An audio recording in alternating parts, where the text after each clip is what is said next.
This is the first time that I get to say, welcome back to DarkenEmber Forge. My name is Owen and I'm excited to continue on with the main project that I'm working on. I'm going to do this, of course, by doing something completely unrelated.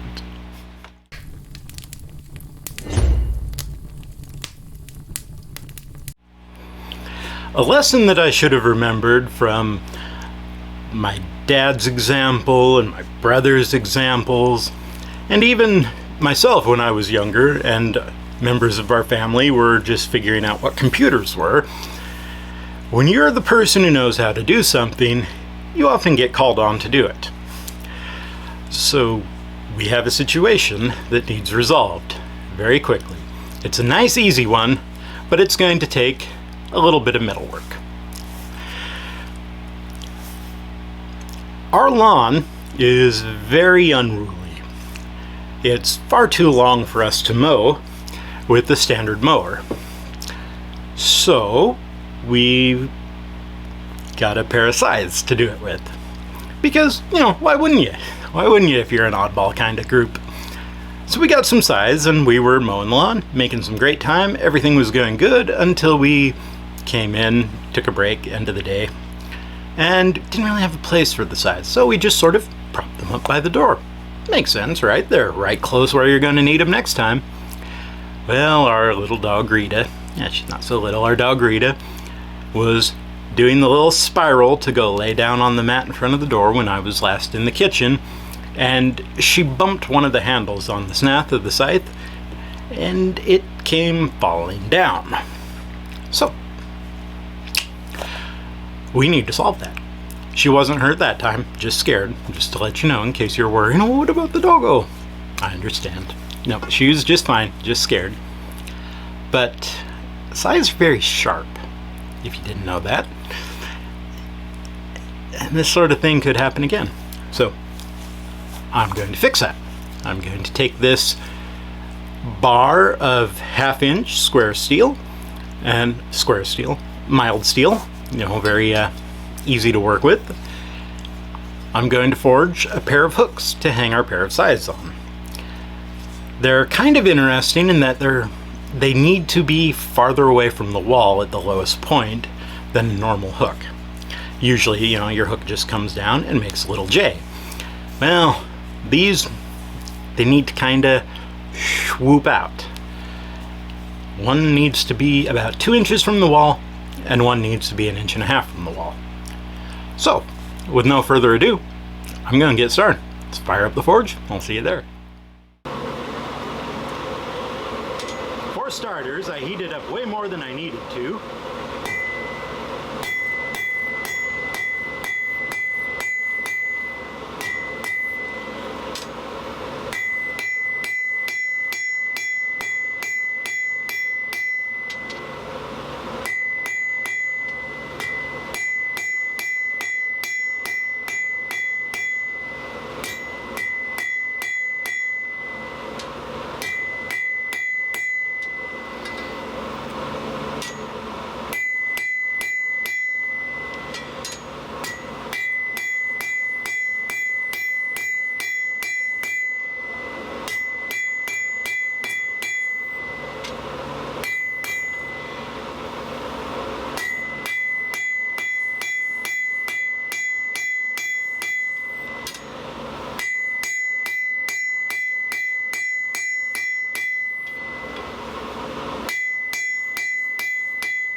That is some ugly hammer blows for sure.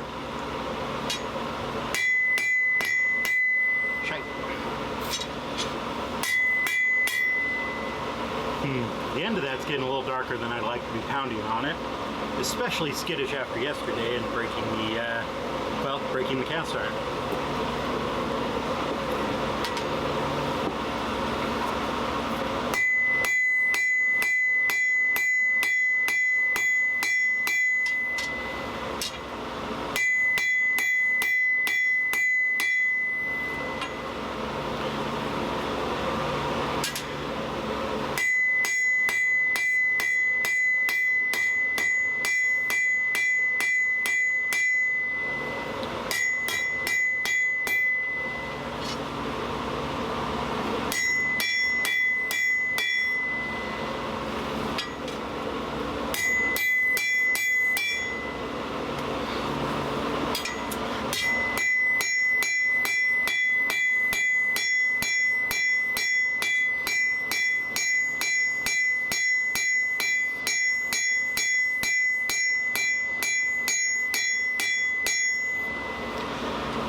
So what I'm trying to do is draw out a taper into a fairly thin end to make what you'd call a ribbon scroll. So far it's not drying out as quick as I wanted. Of course, I'm also slowed down by the fact that I don't want to widen this out. So as I hit it, it deforms in every direction, both in the length, which I want, and in the width, which I don't want. So every so often you'll see me turn it and hit it from the other side. That's to thin it and straighten it out and keep it working in the direction I want it to go. Anyway, I want a very thin, that's what I was afraid of. Good thing I measured from the other side. I don't think you can see them on camera, but I made marks on my anvil to give me an idea how long I need to measure everything to. So that way I can check up without having to stop and dig out a measure and stick tape on. Anyway, back to the fire.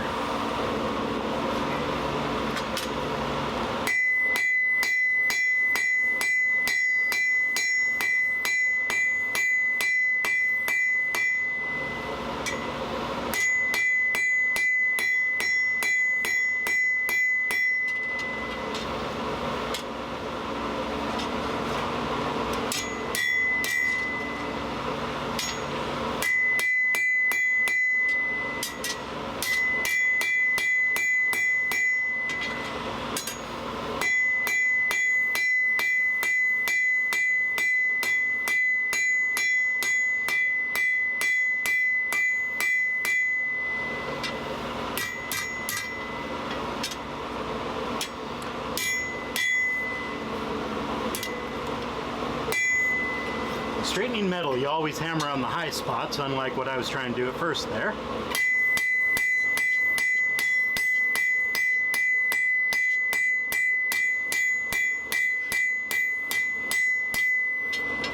Maybe some chains or something for this.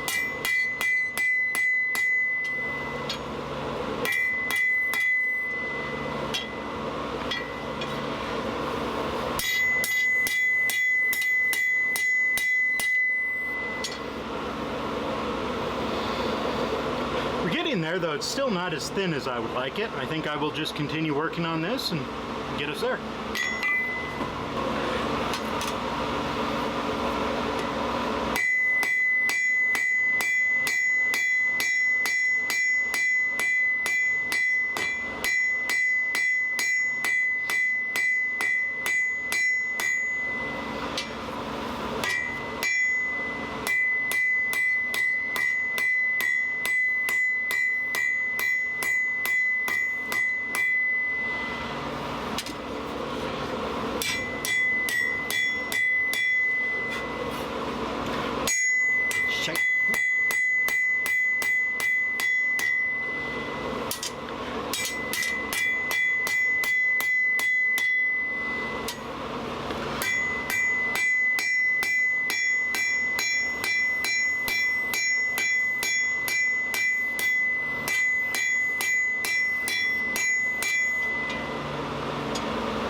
Sudden moment of revelation.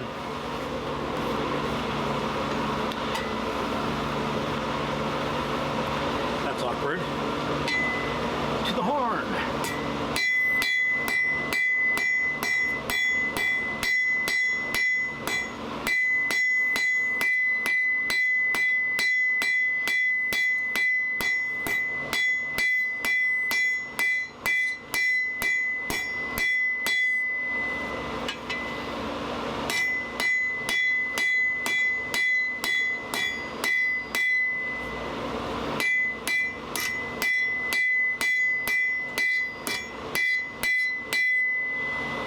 There we go.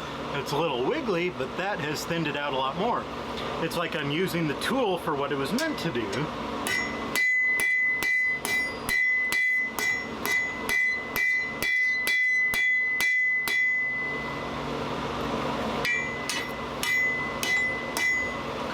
Let's try it. Getting the crosspeen towards it, I think, is trickier than anything.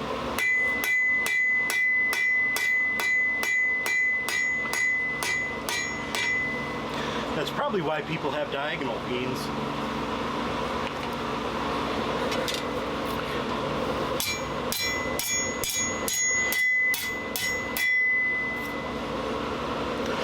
cool kids using rounding hammers nowadays. Yeah. That accomplished a lot more, a lot quicker than what I was doing. Cool.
Back down to the appropriate width.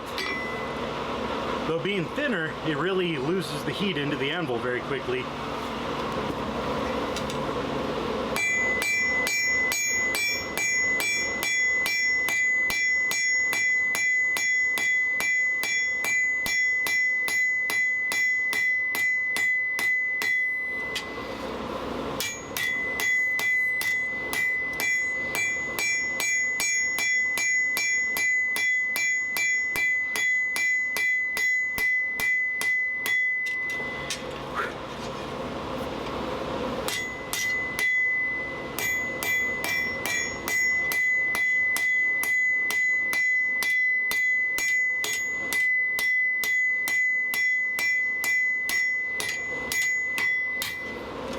Bouncing on, boy.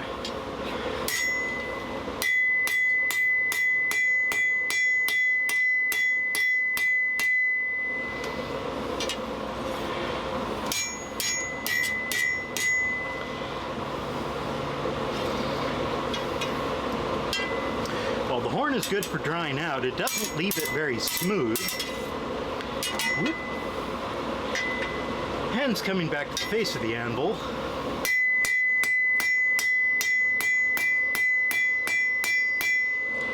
to drive it down flat against it. The hammer leaves marks, hammer marks, but the anvil has a nice flat face.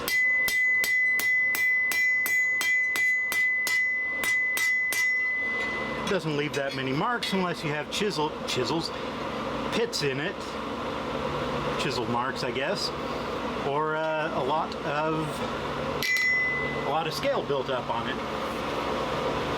How am I length? Okay. Alright. Get in there.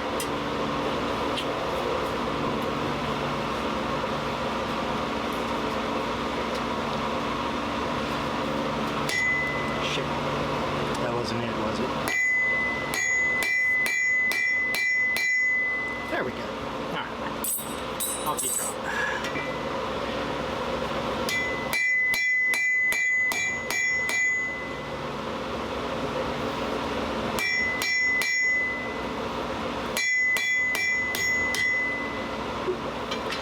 Bringing it to that rounded edge of the anvil, I could set down a shoulder on it.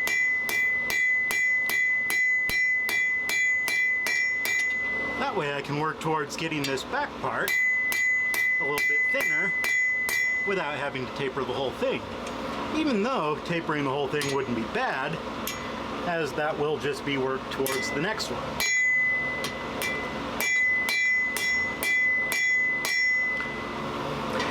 Trying to use what they call half-face blows, where half of my hammer is on the anvil and the other half off. That pushes it down. See if you can see that. Pushes it down and gives you that, ooh, doing some impromptu wood burning, gives you that shoulder along the edge. Yeah, for a first shoulder ever, that's not too horribly ugly. Alright. Spent more time talking than pounding, so that got cold very quickly. But again, we are getting very close. Ooh, shit. Alright, that's off. Getting very close to where we need to be.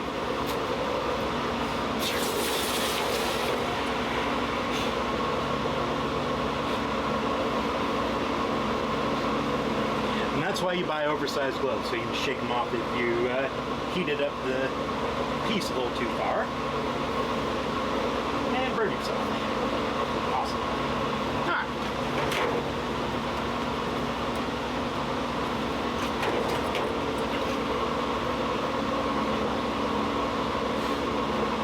So the edge is cool, but, you know.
Man, that's ugly.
We do.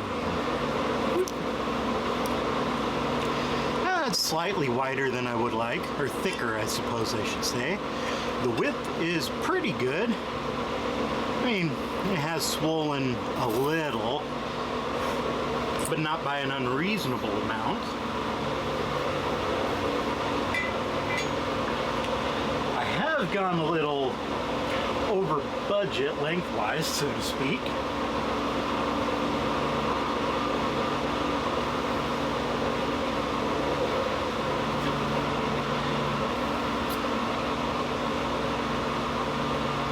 But I think I'm ready to cut this off on my next heat and either start scrolling or...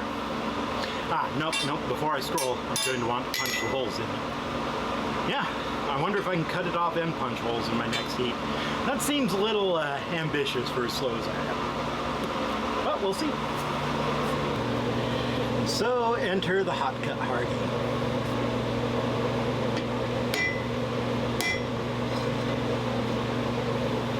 Actually, this is cold cut party, isn't it? This blunt as it is.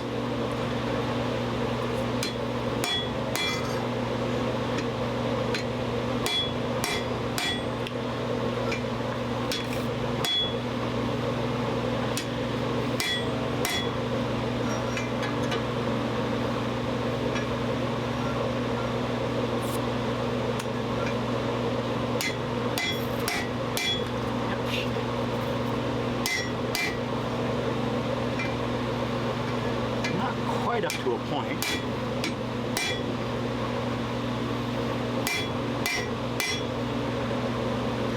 I can see it, but my goodness, we're getting close, ain't we?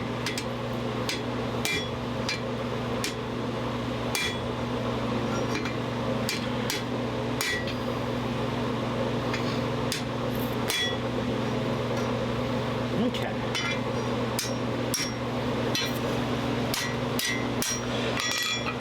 Safety. I should know better than that. That was not gonna blast. Get your hardy out of the hole before you stab yourself.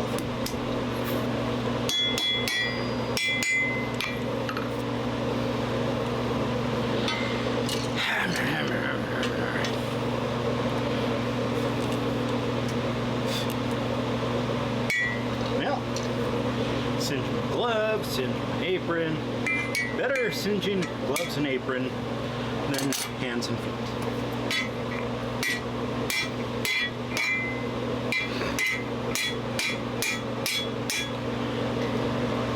Since I don't dare pound near that hot cut, here, cold cut, whatever the hell it is, pound on the end away from it so I don't stab myself at the rate the day is going, and break that off. Alright.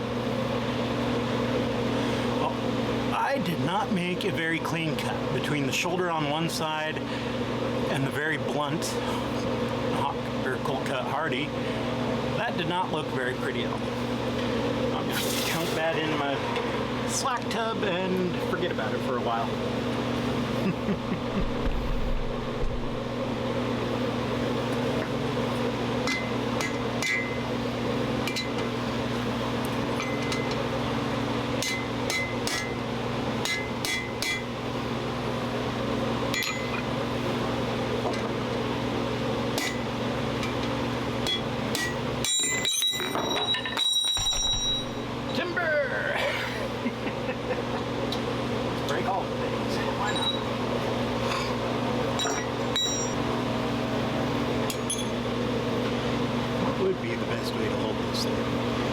Those slots? No.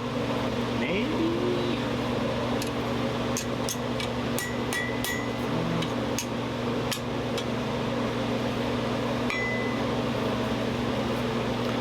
I'm not even in those slots exactly. Okay. So not those slots. How about here? You know, this is one of those things that this channel is all about. How the heck do you deal with this sort of thing? If you have a pair of tongs that aren't particularly designed for your chunk of metal, but that's all you have, how do you figure out what the best way to hold it with them is?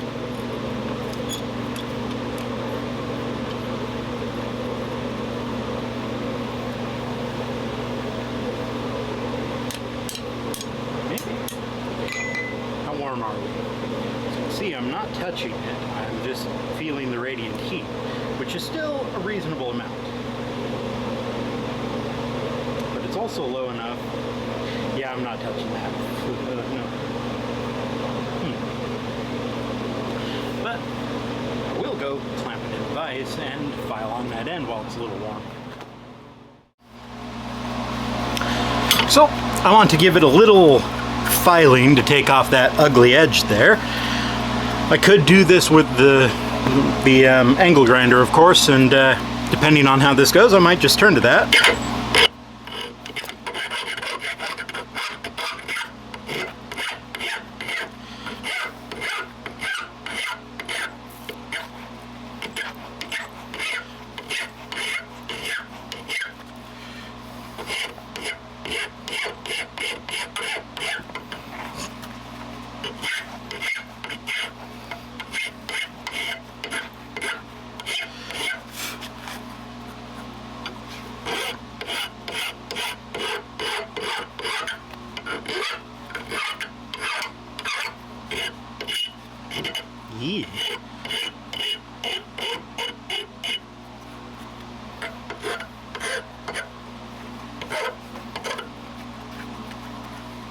Not that I'm going to be doing any sort of work on this. I really could just have pounded the end a little bit. But whenever you have a piece that's kind of folded over like that, you want to take care of that, as that can break off. Yee, god damn.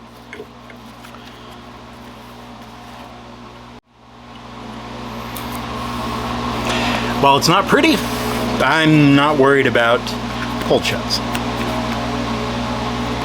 And the heat's kind of, well, no, it's still pretty much there, isn't it?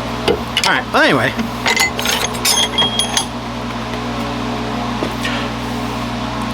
We have a very, very exciting, very gentle taper. In my mind, I was expecting more of a, well, a bit, shall we say, more exaggerated taper. This is so thin, I almost think we could just straighten it out by utilizing a couple of these.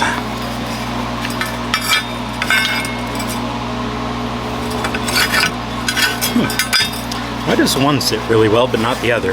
Apparently, the shapes I forged are not suitable for extra pieces. Alright. That will be rather tricky. But I think we can make it work. I'm going to heat this back up and be right back. Try to straighten it out a touch.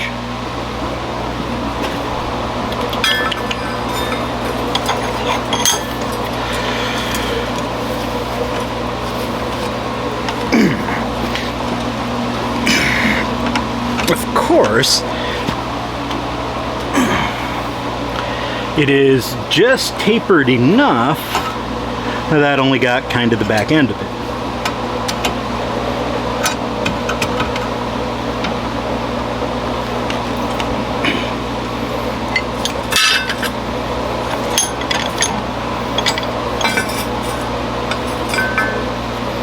I really doubt it will be good enough to get it on the other angle. Well, okay. Maybe I spoke too soon. That might actually have done it.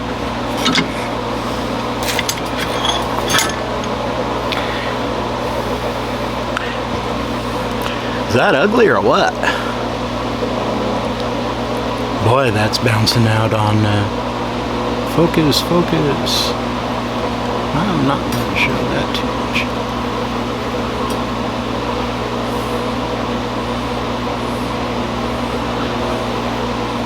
Come on, focus. Yep.